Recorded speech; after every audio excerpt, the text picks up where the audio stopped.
Good afternoon students. 3 phase induction motor का chapter हम start किया हुआ है हमने।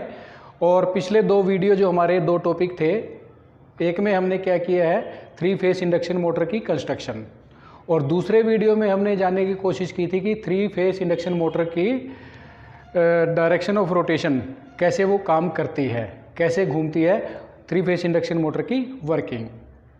अब आज का जो हमारा टॉपिक है वो है starting method of 3 phase induction motor. इस टॉपिक में हम देखेंगे कि एक 3 फेस इंडक्शन मोटर को किन किन तरीकों के द्वारा स्टार्ट किया जा सकता है।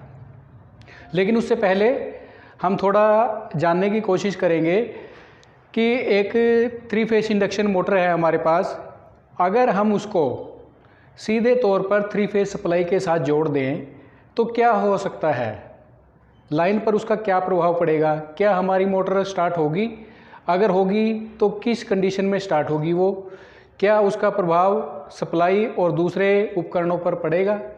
तो उसका जवाब में क्या होगा कि यदि हमारी कोई भी 3 फेस इंडक्शन मोटर को हम सीधे तौर पर 3 फेस सप्लाई के साथ जोड़ दें तो स्टार्टिंग में, क्योंकि रोटर हमारा स्थिर अवस्था में हुआ करता है, उस कारण जो हमारी 3 फेस इंडक्शन मोटर है स्टार्टिंग में बहुत ज़्यादा करंट मेन सप्लाई से लेने लगती है, और वो जो करंट की मात्रा होगी वो फुल लोड वैल्यू से लगभग 5 से 8 गुना अधिक होगी।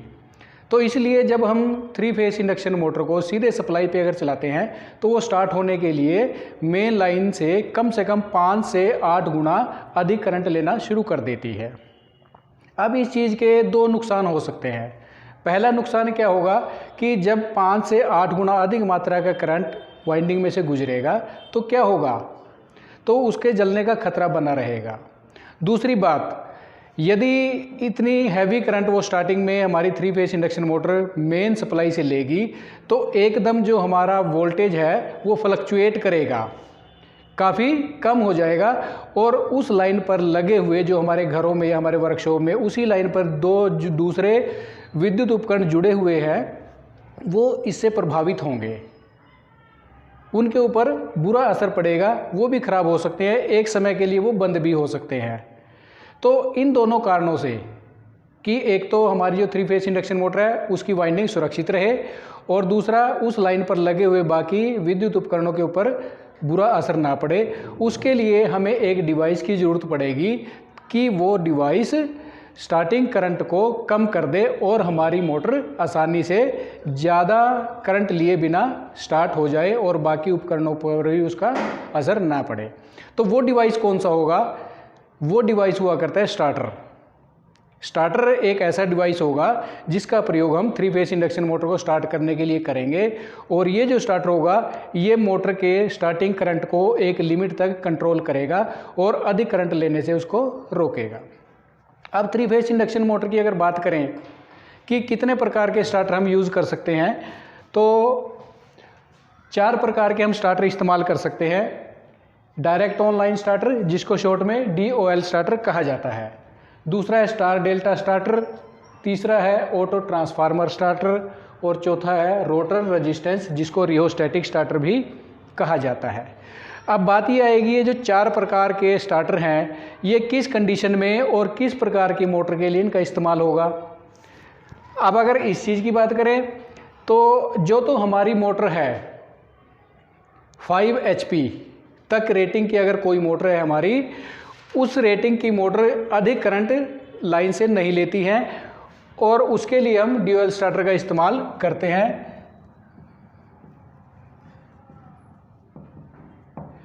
5 HP तक रेटिंग की मोटर के लिए हम ड्यूअल स्टार्टर का इस्तेमाल करते हैं। यदि मोटर 5 HP से ज़्यादा हो, 5 HP से लेकर 20 HP तक की अगर हमारी मोटर है, उस केस में हम स्टार डेल्टा स्टार्टर का इस्तेमाल करेंगे।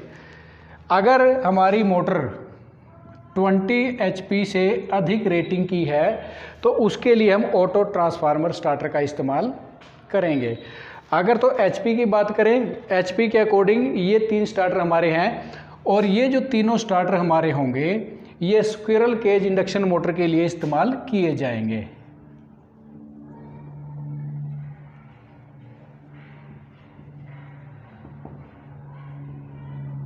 DOL starter, star delta starter और ऑटो ट्रांसफार्मर जो स्टार्टर है वो HP रेटिंग के according squirrel cage induction motor के लिए इस्तेमाल किए जाएंगे।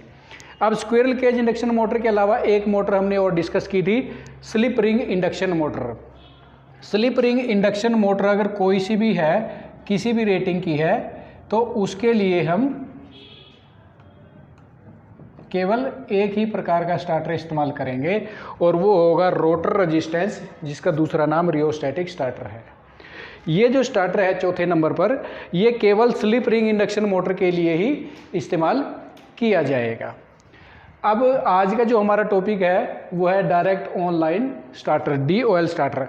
इसमें हम ये सर्किट डायग्राम कंप्लीट है, ये कोशिश करेंगे जानने की कि किस प्रकार DOL स्टार्टर के द्वारा हम अपनी मोटर को स्टार्ट कर सकते हैं और स्टार्टिंग के साथ साथ ऐसे कौन से प्रोटेक्टिव डिवाइस भी होंगे इसमें जो हमारी मोटर की दूसरे बातों से भी सुरक्षा करेंगे।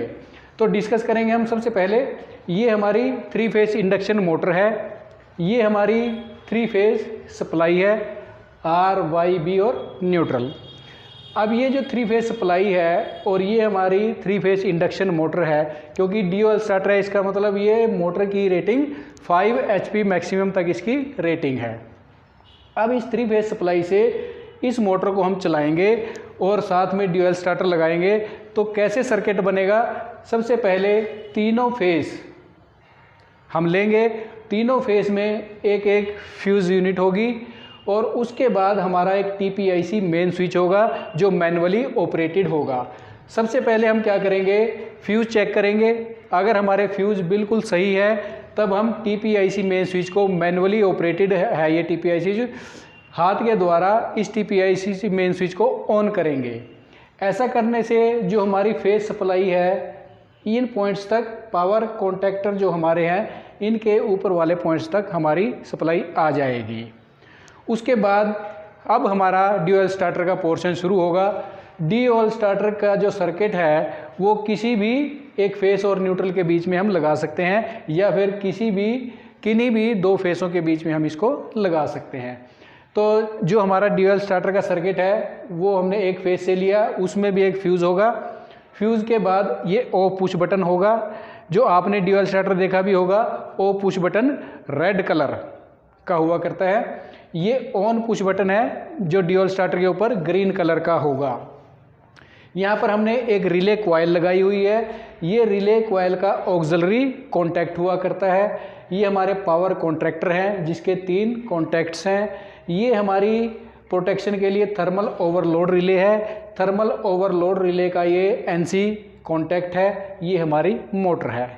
अब सर्किट कैसे काम करेगा, एक DOL स्टार्टर कैसे इस मोटर को चलाएगा, वो हम जानने की कोशिश करेंगे। सबसे पहले जो स्टार्टर का ऑन बटन है, जो आपको ग्रीन बटन दिखाई देगा, सबसे पहले हम उसको पुश बटन को पुश करेंगे तो ये हमारी जो मेन सप्लाई है यहाँ से होती हुई, इस NC से होती हुई रिले कॉइल में चली जाएगी और रिले कॉइल का जो दूसरा टर्मिनल N से जुड़ा हुआ है। तो इस प्रकार जो हमारी रिले कॉइल है वो एनर्जाइज हो जाएगी, क्योंकि एक फेस और न्यूट्रल के बीच का उसका सर्किट कंप्लीट हो जाएगा। ये जो रिले कॉइल है ये हमारी इलेक्ट्रोमैग्नेटिक कॉइल है। जैसे ये एनर्जाइज होगी, इलेक्ट्रोमैग्नेटिक की वजह से ये जो हमारा स्पिंडल है, जिस स्पिंडल के ऊपर ये तीनों पावर कॉन्टैक्ट्स लगे हुए हैं, जैसे ये एनर्जाइज होगी इलेक्ट्रोमैग्नेट बनेगा और स्पिंडल को अपनी ओर ये अट्रैक्ट करेगी, खींचेगी। जैसे ये रिले कॉइल इस स्पिंडल को अपनी ओर अट्रैक्ट करेगी तो क्या होगा, ये जो पावर कॉन्टैक्ट्स है यहाँ से यहाँ टच हो जाएगा, ये इसके साथ टच होगा और ये इसके साथ टच होगा। साथ ही ये जो रिले कॉइल का ऑक्सिलरी कॉन्टैक्ट है ये भी इसके साथ टच हो जाएगा। इस कंडीशन में क्या होगा, जो अभी तक TPIC मेन स्विच ऑन करने के साथ हमारी 3 फेज सप्लाई यहाँ तक अवेलेबल थी, वो जैसी पावर कॉन्टैक्ट शॉर्ट होंगे तो हमारी ये थर्मल ओवरलोड रिले से होती हुई मोटर तक चली जाएगी और इस कंडीशन में मोटर हमारी चलना शुरू हो जाएगी। अब जैसे मैंने बताया कि एक पुश बटन है, पुश बटन को छोड़ने के साथ ही वो वापस अपनी पोजीशन में आ जाता है, लेकिन हमारी मोटर उस कंडीशन में भी चलती रहेगी। अब बात सोचने की है कि जब हमारा पुश बटन वापस अपनी ओरिजिनल पोजीशन में आ गया है तब भी मोटर हमारी चलती रहेगी, वो कैसे पॉसिबल होगा? आप सर्किट को एक बार गौर से देखिए। जैसे ही रिले कॉइल एनर्जाइज हुई थी, ये स्पिंडल यहाँ भी और ये भी इसके साथ अटैच हो गया था। उसके बाद बेशक हमारी ये कट हो गई तो हमारी सप्लाई यहाँ से रिले कॉइल को कंटिन्यू रहेगी, और जब तक रिले कॉइल को हमारी सप्लाई कंटिन्यू रहेगी तब तक ये पावर कॉन्टैक्ट्स क्लोज रहेंगे और मोटर चलती रहेगी। अब ये मोटर अगर बंद हो सकती है, सिर्फ दो वजह से बंद हो सकती है। या तो मैनुअली हम इसको बंद करें या इसमें कोई फॉल्ट आ जाए, उस कंडीशन में होगी।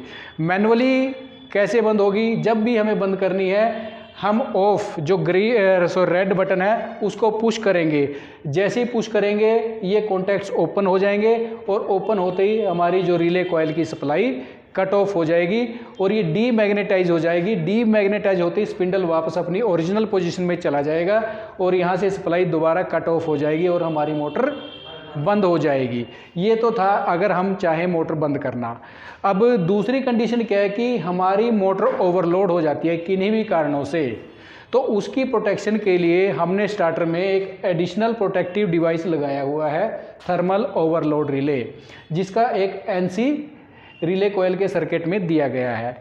इसका क्या काम होगा?